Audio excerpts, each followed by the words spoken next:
New standard finance and commerce multipurpose cooperative society নামে একটি প্রতারক সংস্থা জামালপুরে তাদের প্রতারণার কার্যক্রম চালু করার আগেই জামালপুর জেলা পুলিশ কর্তৃক আমরা গতকাল তাদের 6 জন কর্মচারী সহ একজন পিয়নকে জিজ্ঞাসাবাদের জন্য আমরা নিয়ে আসি। এই জিজ্ঞাসাবাদ করতে গিয়ে আমরা দেখতে পাই যে এই কর্মচারীগুলোকে যে new standard finance and commerce multipurpose cooperative society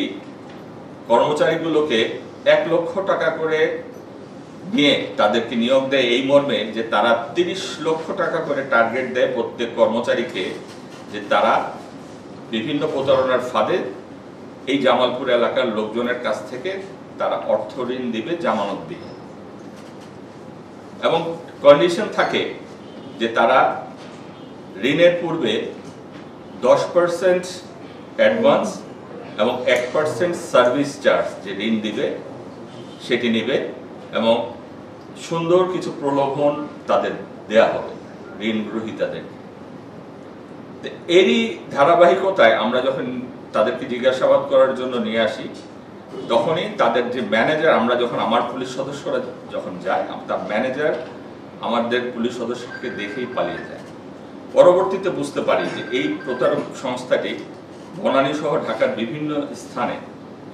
তারা প্রতারণা করে আসছিল, কোটি কোটি টাকা মানুষের কাছ থেকে হাতিয়ে নিয়েছে। আজকে আমরা তাদেরকে জিজ্ঞাসাবাদ করি, এবং এই যে তারা এই কর্মচারীগুলো কিন্তু এক ধরনের ভিকটিম, প্রতারণার ফাঁদে পড়ে তারা টাকা দিয়ে চাকরি নিয়েছে, এবং তারা কিন্তু আরেকটি প্রতারণা করার ফাঁদে পা দিচ্ছিল। এই মুহূর্তে তাদেরকে আমরা জিজ্ঞাসাবাদের জন্য নিয়ে আসি। আমি বিশ্বাস করি যে জামালপুরবাসী একটা বড় রকম প্রতারক চক্রের হাত থেকে রক্ষা পেয়েছে, এবং সামনের দিনগুলোতে জামালপুরবাসী যেন এই ধরনের যে প্রতারক গোষ্ঠীরা বিভিন্ন ব্যাংকিং সিস্টেমের মাধ্যম দিয়ে তাদের যে কষ্টার্জিত টাকাগুলো যেন না নিতে পারে, আমরা এই জন্য কাজ করি।